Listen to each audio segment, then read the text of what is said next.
Good evening friends, मेरा हाल दोस्ती आपका पुनः बुंदेलखंड जी में स्वागत करता हूं। आज हम डिस्कस करने जा रहे हैं 20 और 21 सितंबर 2022 के करंट अफेयर्स। आइए आज डिस्कस करते हैं। देखिए, आज बहुत ज़्यादा खुशी होने का दिन नहीं है, क्योंकि जो खुशी के या खुशियों के जो बादशाह थे या कॉमेडी के बादशाह थे, जिनको हम राजीव श्रीवास्तव के नाम से जानते हैं, जो कि हमारे कानपुर के रहने वाले थे, उनका निधन हो गया है।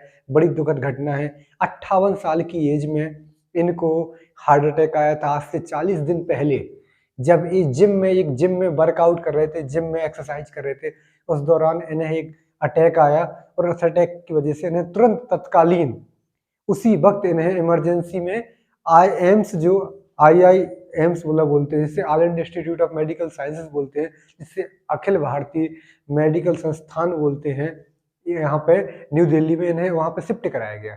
और वहाँ पर ये हमेशा उस दिन जिस दिन से गए उसी दिन से वेंटिलेटर पर रहे या ये अपनी स्थिति में नहीं थे। इन्हें कृत्रिम चीजें मतलब प्रोवाइड कराई गई और ये 40 दिन तक सरवाइव कर सके और आज इनका सुबह निधन हो गया है। बड़ी दुख की बात है। आज हम उन्हें सुख संवेदनाएं और उनके परिवार को शांति प्रदान करें। ऐसे लोग बहुत सारे कम लोग होते हैं जो इस संसार में इतना लोगों को हंसाने और खुश करने का प्रयास करते हैं। कॉमेडी के बादशाह राजीव श्रीवास्तव बेसिकली गजोदर भैया के नाम से भी जाने जाते थे और इन्होंने बहुत सारे एक्टर्स की मिमिक्री भी की। स्पेशली इनका एक जो आपने देखा होगा कि अमिताभ बच्चन की कॉमेडी के लिए बहुत ज़्यादा चर्चित थे। तो राजीव श्रीवास्तव ने बहुत सारी फिल्मों में भी काम किया, जैसे एक मूवी है बिग ब्रदर, जो सनी देओल की मूवी, उसमें भी काम किया इन्होंने। इसके अलावा आज हम और भी करंट अफेयर की बात करेंगे, जैसे AIBD की बात करेंगे, जिससे Asia Pacific institute for broadcasting बोला गया है, जिससे एशिया प्रशांत जो ब्रॉडकास्टिंग होता है ना, जिसमें टीवी वगैरह कनेक्टेड होते हैं, तो ब्रॉडकास्टिंग से संबंधित एक संस्थान है जिसकी स्थापना 1977 में की गई थी, जिसका हेडक्वार्टर कुआलालंपुर में है। कुआलालंपुर जो कि मलेशिया की कैपिटल है। मलेशिया की जो राजधानी, उसका नाम है कुआलालंपुर। वहां पर 1977 में यूनेस्को की सहायता से उसको स्थापित किया गया था, जिसका नाम है एशिया प्रशांत ब्रॉडकास्टिंग संस्थान। तो उसकी जो मीटिंग चल रही है अभी रिसेंटली, कहाँ चल रही है? न्यू दिल्ली में चल रही है, जिसको हमारे सूचना प्रसारण मंत्री, जिनका नाम है अनुराग ठाकुर जी, उन्होंने उसको क्या किया? प्रिसाइड किया। अभी जो AIBD या एशिया प्रशांत ब्रॉडकास्टिंग इंस्टीट्यूट है, इसकी जो चेयरमैनशिप या अध्यक्षता किसके पास है? भारत के पास है। और यहाँ पर निर्णय लिया गया कि 1 साल इसकी प्रेसिडेंसीशिप को और बढ़ा दिया जाएगा। ठीक है। यहाँ पर 2 अवार्ड दिए गए अलग अलग। एक अवार्ड दिया गया जो हमारे यहाँ जो प्रसार भारती है, जो दूरदर्शन और प्रसार भारती, इसके जो CEO है, उनका नाम है मयंक अग्रवाल, तो उनको लाइफ टाइम अचीवमेंट अवार्ड दिया गया है। और एक दूसरा अवार्ड है जिसका नाम है सद्भावना अवार्ड या एप्रिसिएशन अवार्ड, तो वो दिया गया है आपका ब्रुनई देश को। ब्रुनई की जो टीवी है, जो नेशनल टीवी है, उसको दिया गया ये। इसके अलावा आपने देवेंद्र झझारिया का नाम सुना होगा, जो कि विकलांग हैं और जो पैरा एथलेटिक्स होता है ना, पैरा एथलेटिक्स, उसमें जेवलिन थ्रो के फेंकने वाले हैं। आपकी जानकारी आपको पता होगा, अभी जेवलिन थ्रो में हमारे नीरज चोपड़ा जी ने ओलंपिक में मतलब मेडल जीता था। इसके अलावा लुसाने जो आपको एक ट्रॉफी थी, उसको भी जीत के आए हैं और बहुत सारा अवार्ड जीत चुके हैं। कौन? नीरज चोपड़ा। लेकिन वो विकलांग नहीं है और वो भी जेवलिन थ्रो को फेंकते हैं या भाला फेंक को। भाला फेंक में दूसरा नाम क्या है? देवेंद्र झझारिया, जो कि विकलांग हैं, विकलांगता की श्रेणी में आते हैं। विकलांग नहीं बोलेंगे, दिव्यांग बोलेंगे, दिव्यांगता की श्रेणी में आते हैं, जिन्हें पैरा एथलेटिक्स कहा जाता है। इन्होंने अभी वर्ल्ड पैरा एथलेटिक्स की एक चैंपियनशिप चल रही है, उसमें इन्होंने सिल्वर मेडल जीता है, ये मतलब फाइनल तक पहुंच गए थे। ठीक है। अगला न्यूज हमारा है माया। देखिए, चाइना चाइना ने कुछ समय पहले आर्टिफिशियल सन बनाया था। चाइना कहते हैं चले तो चांद तक, ना चले तो शाम तक। लेकिन चाइना बहुत डेवलप हो रहा है। हम लोग फालतू की चीजों में उलझे हुए हैं, ये चुनाव हो जाए, ये वो हो जाए, यहाँ मंदिर बन जाए, वहां मस्जिद बन जाए, बहुत सारी चीजें हमारे यहाँ मतलब महत्वपूर्ण नहीं भी है, उसके बावजूद भी हम लोग उन्हीं में मतलब बिजी रहते हैं। वास्तविक जो चीजें उन पे हम लोग काम नहीं करते, हमारे यहाँ की सरकारें काम नहीं करती। रोजगार, कैरियर, इन सब पे काम करने के बजाय फालतू के मुद्दों को लेकर हमारी सरकारें पैसा बर्बाद करती रहती हैं। चलिए वो एक मुद्दा नहीं है, मुद्दा अभी ये है कि चाइना दिन प्रतिदिन आगे बढ़ता चला जा रहा है। चाइना ने, आप विश्वास मानिए, चाइना ने एक मादा, मतलब एक चाइना ने क्या किया, एक भेड़िया का क्लोन बना लिया। एक वो भेड़िया जो आर्कटिक रीजन में पाया जाता है, जो कि आर्कटिक 66 डिग्री, 66.5 डिग्री जो होता है नॉर्थ में, उसको आर्कटिक सर्कल बोलते हैं या आर्कटिक क्षेत्र कहते हैं, जो बर्फ से ढका रहता है ज्यादातर। वहां पर जो भेड़िया पाया जाता है, जिससे वुल्फ कहते हैं, उसका एक क्लोन बना लिया। वहां की भेड़िए की त्वचा से, स्किन से स्टेम सेल्स ली, फिर उनको एक कुत्ते के अंदर, जो मादा कुत्ता जिसे बिच कहते हैं, उसके अंडाणु को निकालकर उसको उसमें ना ट्रांसप्लांट किया, इसकी स्टेम सेल को, और फिर उसके बाद उसको ऑब्जर्वेशन में रखा। फिर उसके बाद एक क्लोन का जन्म हुआ, जिस क्लोन का नाम दिया किया गया है, क्या नाम दिया गया, माया। माया एक सफेद कलर का भेड़िया है, जिसे आर्कटिक वुल्फ भी कहा गया है। और ये जो भेड़िया है वो कुत्ता और जो आर्कटिक भेड़िया, दोनों का क्लोन से मिलकर बना है। बहुत डेवलपमेंट की बात है। अगला हम जो न्यूज की बात करेंगे, अब चलते हैं बिना समय गंवाए, हम एक एक न्यूज को विस्तार में जानते हैं, देखते हैं 20 और 21 सितंबर को क्या क्या महत्वपूर्ण था। 21 सितंबर आज है, आज इंटरनेशनल पीस डे के रूप में भी मनाया जाता है, जिसे विश्व शांति दिवस के रूप में भी कहते हैं। 1981 में यूनाइटेड नेशन ने इसको बनाया था, तब से लेकर आज तक हम इसको विश्व की शांति और सौहार्द के लिए इसको मनाते। चलिए बात करते हैं दोस्तों आज के पहले करंट अफेयर्स के साथ। तो हमें अपनी, हमारी जो ऊंचाई है ना, वो हमारे वजूद और हमारे जो कॉन्फिडेंस है ना, उससे सिद्ध होती है। हमें अपना वजूद, उसे अगर हमें जानना है तो हमारे वजूद को न ललकारें। हमारा वजूद हमारी सफलता को निर्धारित करेगा। याद रखिएगा, हार्ड वर्क, पेशेंस और determination are the key to find out success. आपकी सफलता आपके धैर्य और आपकी मेहनत और लगन के ऊपर निर्धारित की जा सकती है। कोई कहे कि आपका भविष्य ऐसा ही है, आप कुछ नहीं कर पाएंगे, तो हमेशा याद रखिएगा, nobody can predict your future. Predict, कोई आपका भविष्य का निर्धारण नहीं कर सकता। श्री कृष्ण ने गीता में कहा था, कर्मण्येवाधिकारस्ते मा फलेषु कदाचन कर्म फल हेतुर्वे मा तन्मने। कर्म करना है, फल की चिंता नहीं करना है। चलिए तो हम कर्म करते हैं और बात करते हैं पहले करंट अफेयर्स की। तो पहला करंट अफेयर्स है हमारा, ऑस्कर में हमारे यहाँ की एक मूवी नॉमिनेट हुई है। देखिए ऐसा पहली बार नहीं है कि ऑस्कर में हमारे यहाँ की मूवी नॉमिनेट हुई है। इसके पहले, सबसे पहले जो भारत की जो मूवी है ना, बॉलीवुड की, जो ऑस्कर के लिए जो नॉमिनेट हुई थी, उसका नाम था मदर इंडिया। मदर इंडिया, फिर उसके बाद लगान, और फिर उसके बाद आपने अभी कुछ समय पहले गली हुआ है, उसके पहले न्यूटन, ऐसी बहुत सारी मूवियां ऑस्कर के लिए नॉमिनेट हो चुकी हैं। इस बार फिर से रेस में थी दो मूवियां। कौन कौन? एक थी आपका द कश्मीर फाइल्स, और एक मूवी और थी, उसका नाम मुझे याद नहीं आ रहा, लेकिन द कश्मीर फाइल्स रेस में थी। उसको पीछे छोड़कर अभी ना गुजराती मूवी है, जो कि एक 9 साल के लड़के की कहानी है, जो भविष्य का सपना देखता है। आने वाला जो युग होगा, आने वाली जो एरा होगी, उसके आधारित एक मूवी है, एक नाटक है, जो गुजराती भाषा में लिखा गया है। ठीक है, इस नाटक को ऑस्कर के लिए सिलेक्ट किया गया। ऑस्कर अवार्ड दुनिया भर में सिनेमा जगत को दिए जाने वाले सबसे बड़े अवार्ड हैं। जो आपका मूवी या फिक्शनल चीजों को अवार्ड दिया जाता है, उसमें ऑस्कर बहुत बड़ी बात है। चलिए बात करते हैं ऐसे अवार्ड्स की। तो मूवी का नाम है छेलो सो। छेलो सो क्या है? छेलो सो। यह अवार्ड 95वीं ऑस्कर अवार्ड कहा गया है इसे, उसके लिए नॉमिनेट हुआ है। ये मूवी का नाम क्या है? छेलो सो, जो कि 2023 में होने वाले ऑस्कर अवार्ड है उनके लिए नॉमिनेट हुई है। एक गुजराती मूवी है ये। छेलो सो क्या है? गुजराती मूवी है, जिसका अंग्रेजी में नाम है क्या है? The last film show. अंतिम फिल्म शो या लास्ट फिल्म शो, इसका अंग्रेजी में नाम है, जिसको गुजराती भाषा में क्या बोला गया है? छेलो सो। यह जो कहानी है वो एक 9 साल के लड़के की कहानी है, जो कि सिनेमा या जो मूवीज है ना, उसमें जाने के सपने देखता है और उन सपनों के आधार पर जीता है। इस मूवी को लिखा है या डायरेक्शन किया है वो है आपके पॉल नलेन ने। किसने? पॉल नलिन, पॉल नलिन इसके क्या है, राइटर है। पॉल नलिन ने इसको क्या दिया, डायरेक्शन दिया है, सॉरी डायरेक्टर है। पॉल नलिन कौन है, इसके डायरेक्टर है। तो याद रखना जो छेलुसो है, जो मूवी ऑस्कर के लिए नॉमिनेट हुई है, इस मूवी को 2023 ऑस्कर के लिए रखा जाएगा। आप याद रखेंगे ये गुजराती मूवी है जिसमें 9 साल के लड़के की कहानी बताई गई है। और आपको याद रखना है कि इसको किसने लिखा है, इसको किसने डायरेक्शन दी है, पॉल नलिन ने।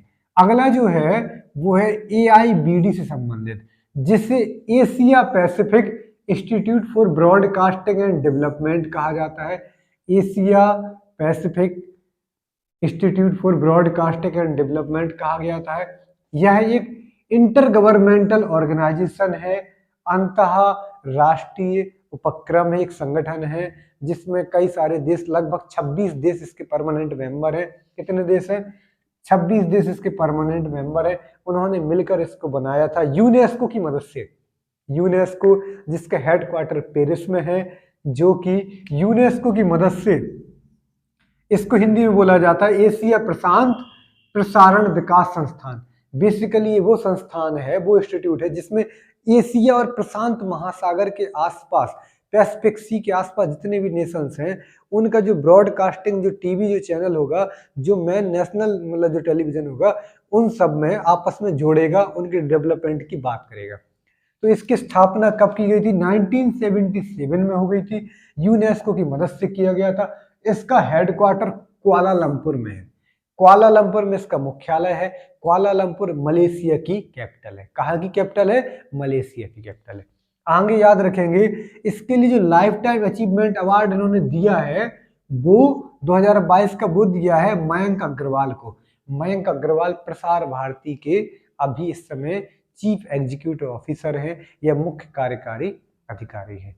तो प्रसार भारती और दूरदर्शन हमारे यहाँ के जो राष्ट्रीय टेलीविजन चैनल हैं उनको कोऑर्डिनेट करता है, उनको संभालता है, उनको देखता है। ठीक है, ये आपको याद रखना है कि इसमें सद्भावना अवार्ड भी दिया गया, जिससे एप्रिसिएशन अवार्ड कहा गया। ये ब्रुनेई देश के टेलीविजन को दिया गया है। किसको दिया गया, ब्रुनेई। किस देश को, ब्रुनेई। ब्रुनेई देश को क्या दिया गया है, सद्भावना अवार्ड दिया गया। याद रखेंगे, अभी इसकी 47वीं मीटिंग हुई है। कहाँ हुई है, न्यू दिल्ली में हुई है। 47th मीटिंग हुई है, कहाँ हुई है, न्यू दिल्ली में, जिसकी अध्यक्षता भारत ने की। भारत पिछले 1 साल से इसका अध्यक्ष है और यहाँ पे निर्णय लिया गया कि 1 साल और भारत इसका अध्यक्ष रहेगा। अनुराग ठाकुर जो कि सूचना प्रसारण मंत्री, उन्होंने इसको प्रिसाइड किया, अनुराग ठाकुर जी ने। और यहाँ पर निर्णय लिया गया कि जो भारत की सदस्यता है उसको 1 साल और बढ़ा दिया जाए, जो कि प्रेसिडेंसी के रूप में है। भारत इसका अध्यक्ष है अभी। चलिए अगली बात करते हैं हम। पर्यटन मंत्रियों की एक राष्ट्रीय सम्मेलन हुआ, नेशनल कन्वेंशन हुआ, नेशनल मीटिंग हुई, जो हमारे टूरिज्म मिनिस्टर हैं अलग अलग राज्यों के, उनका। तो ये कहाँ हुआ है, ये हुआ है धर्मशाला में। मतलब पूरे इंडिया के जो जितने भी राज्य हैं, 31 स्टेट्स हैं, या जितने भी स्टेट्स हैं आप बताइएगा कितने हैं। 28 स्टेट हैं और 8 केंद्र शासित राज्य हैं। 8 7 15 35 राज्य हैं टोटल। तो 35 स्टेट्स हैं इंक्लूडिंग यूनियन टेरिटरीज या केंद्र शासित राज्य। तो यहाँ पर इनके जो कौन है, टूरिज्म मिनिस्टर हैं या पर्यटन मंत्री हैं, इन्होंने क्या किया, इन्होंने एक मीटिंग की कि अपने अपने राज्यों में टूरिज्म को कैसे बढ़ाया जाए। तो आपस में एक दूसरे के जो आइडिया होंगे वो एक्सचेंज होंगे। तो ये कहाँ होने वाला है, ये हुआ है धर्मशाला में। धर्मशाला पहाड़ियों से घिरे हुआ एक बहुत सुंदर जगह है, कुल्लू मनाली में है। कुल्लू मनाली धर्मशाला सबसे मिला, सब यहीं पे है। हिमाचल प्रदेश में धर्मशाला है। कहाँ पर है, हिमाचल प्रदेश में, HP में धर्मशाला जगह है। वहां पर इनकी मीटिंग हुई जो राष्ट्रीय लेवल पे। अगला है INS अजय, जिसको बोला गया P-34। अब ये रिटायर हो गया है। ये क्या है कि इसको, ये युद्धपोत था जो कि भारतीय सेना के पास था, स्पेशली नेवी के पास था, और नेवी ने इसको क्या कर दिया, रिटायर कर दिया। तो क्वेश्चन ये आ सकता है कि हाल ही में INS अजय न्यूज में था, किस लिए न्यूज में था, तो इसको क्या कर दिया, रिटायर कर दिया। अब इसका सेवा मुक्त कर दिया गया, इसका काम खत्म है, अब इसको म्यूजियम में रख दिया जाएगा। INS अजय, जिसको P-34 कहा गया है। अगला न्यूज है देवेंद्र झझारिया से संबंधित। देवेंद्र झझारिया पैरा ओलंपिक या एक जो आपका दिव्यांग की श्रेणी में आते हैं, उसमें पैरा एथलेटिक्स हैं, जिन्होंने वर्ल्ड पैरा एथलेटिक्स जो ग्रांड प्रीमियम थी 2022 की, उसमें सिल्वर मेडल जीत लिया है। यह एक जेवलिन थ्रो के खिलाड़ी हैं। प्लेयर कैसे हैं, जो भाला फेंकते हैं। क्या फेंकते हैं, भाला फेंकते हैं। अगला न्यूज है माया से संबंधित। माया, माया क्या है, एक क्लोन बनाया है। किस प्रकार का, world first forest world clone for Arctic, जो आर्टिक रीजन में पाए जाने वाला जंगली भेड़िया है। जंगली भेड़िया है जिसे आर्टिक वाइल्ड आर्टिक वुल्फ कहा गया है। वहां से एक उसके जो बॉडी से स्टेम सेल लिया, उसकी त्वचा से, और उसके कुत्ते के या जो फीमेल जो डॉग है उसके अंडाणु से मिलाया गया और उससे एक बच्चा पैदा हुआ, उससे क्लोन पैदा हुआ जिसका नाम रखा गया माया। तो क्वेश्चन ये आ सकता कि हाल ही में न्यूज में थी कि माया क्लोन किसने देश ने बनाया, तो याद रखेंगे चाइना ने बनाया है। दूसरा महत्वपूर्ण, इसको चाइना ने बनाया। इसके अलावा क्या महत्वपूर्ण है, जो माया है वो आर्टिक जो वल्फ है या जो आर्टिक क्षेत्र का जो भेड़िया है उसकी क्लोन है।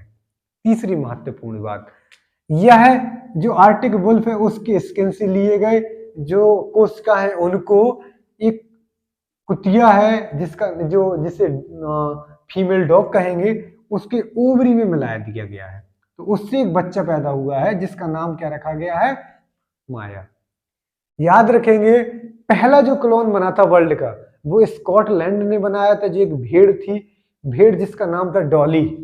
एक डॉली नामक, इस पे बहुत बार क्वेश्चन पूछा गया। डॉली एक भेड़ थी जो पहला क्लोन था वर्ल्ड का, जो कि स्कॉटलैंड ने बनाया था। कब बनाया था, 1996 में। जो दुनिया की पहली जो क्लोन थी उसका नाम था, क्या नाम था, डॉली, जिसको 1996 में बनाया था। किसने, स्कॉटलैंड ने। याद रख लीजिए, बिल्कुल कंठस्थ कर लीजिए, दिमाग में बैठा लीजिए, क्वेश्चन कितनी बार पूछा गया है। याद रखेंगे जो माया है इसी को आर्टिक वुल्फ कहा गया, इसी को व्हाइट वुल्फ भी कहा गया, सफेद भेड़िया या आर्टिक भेड़िया। अगला न्यूज है राजीव श्रीवास्तव से संबंधित। राजीव श्रीवास्तव जो कि कानपुर के थे, कॉमेडी किंग थे, इनका निधन हो गया है। इन्हें गजोदर भैया के नाम से भी जानते थे, गजोदर भैया के नाम से। इन्होंने एक आपने शो सुना होगा, कॉमेडी शो, ये कहते हैं बसंती कुत्तों के सामने मत नाचना। तो कुत्ते कहते हैं हम भी तो थिएटर में पैसा दे के आए हैं, हमारे सामने बसंती क्यों नहीं नाचेगी। बिल्कुल नाचना पड़ेगा, बसंती को नाचना पड़ेगा, कुत्तों ने भी पैसा दिया, टिकट लिया है। चलिए, तो गजोदर भैया जो हंसाते थे, हंसाते हंसाते दुनिया को चले गए। तो इनका इलाज एम्स में चल रहा था, all India institute for medical sciences कहते हैं, जो कि न्यू दिल्ली में है, हर जगह स्थित है हालांकि अब। तो न्यू दिल्ली वाला जो एम्स है वहां की बात कर रहे थे। अखिल भारतीय आयुर्वेदिक संस्थान कहलाता है, जिसे 40 दिन तक लगातार कोमा में थे।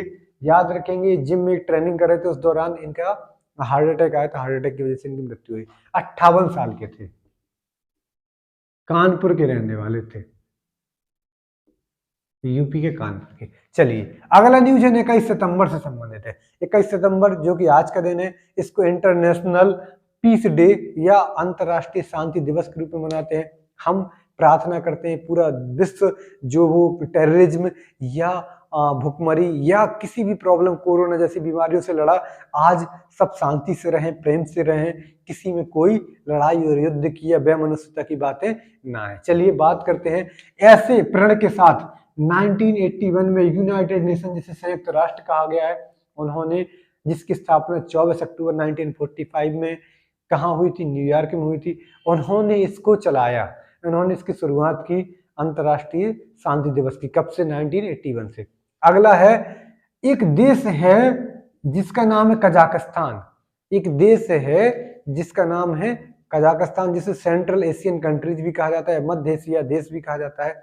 तो कजाकिस्तान की जो पहले राजधानी थी वो थी अस्थाना थी, लेकिन किसी कारण से उन्होंने अपनी राजधानी को बदल लिया। जैसे अभी आपको पता होगा इंडोनेशिया, जिसकी राजधानी क्या थी, जकार्ता थी, लेकिन उन्होंने अपनी कैपिटल को क्या बदल दिया है अब, क्या, नुसंतारा। इसी प्रकार कजाकिस्तान ने अपनी जो कैपिटल है ना उसको बदल दिया, क्या नाम रख दिया था, नूर सुल्तान। लेकिन फिर वहां के लोगों ने, जो आपका कजाकिस्तान के पीपल्स थे ना, उन्होंने फिर कहा कि नहीं भाई, हमें नूर सुल्तान कैपिटल ना जम नहीं रही। तो उन्होंने क्या किया, हमें दोबारा से कैपिटल चाहिए, दोबारा से वही कैपिटल चाहिए। इसके लिए वोट डाले गए। वोट में ये सिद्ध हुआ कि ज्यादा वोट पड़े कजाकिस्तान की जो पुरानी राजधानी अस्थाना उसी को बनाने के लिए। तो अब दोबारा से राजधानी बनाई जाएगी जिसका नाम होगा अस्थाना। पुरानी कौन सी थी, अभी जो बन रही थी, अभी जो चल रही थी, उसका नाम था नूर सुल्तान, नूर सुल्तान। और अब क्या हो जाएगी,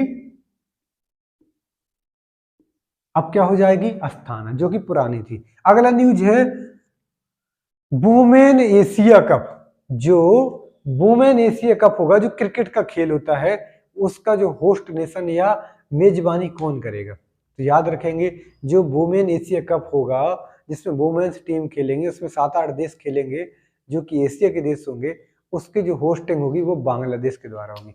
बांग्लादेश उसको क्या करेगा, होस्ट करेगा। इस बार एशिया कप 2022 जो कि वुमेन्स का होगा वो कहाँ खेला जाएगा, बांग्लादेश में। अगला न्यूज है कि इंडिया, फ्रांस और यूएई को यूनाइटेड अरब इमीराट्स भी कहते हैं, ठीक है, जिसे संयुक्त राज्य अमीरात भी कहते हैं।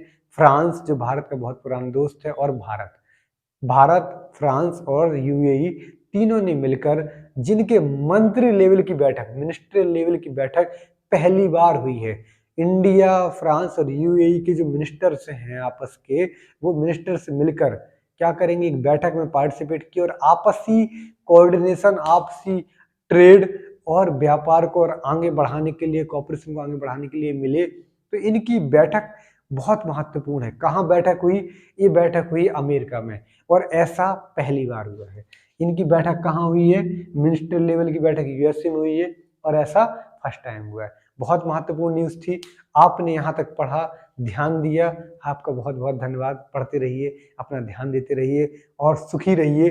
जितने ज़्यादा आप हैप्पी रहेंगे, इंटरनेशनल वो मतलब अंदर से आपका जो कॉन्फिडेंस, इंटरनल जो कॉन्फिडेंस होगा वो आपको बूस्ट रखेगा। मेहनत करते रहिए, पढ़ते रहिए। थैंक यू, शुभ रात्रि, गुड नाइट।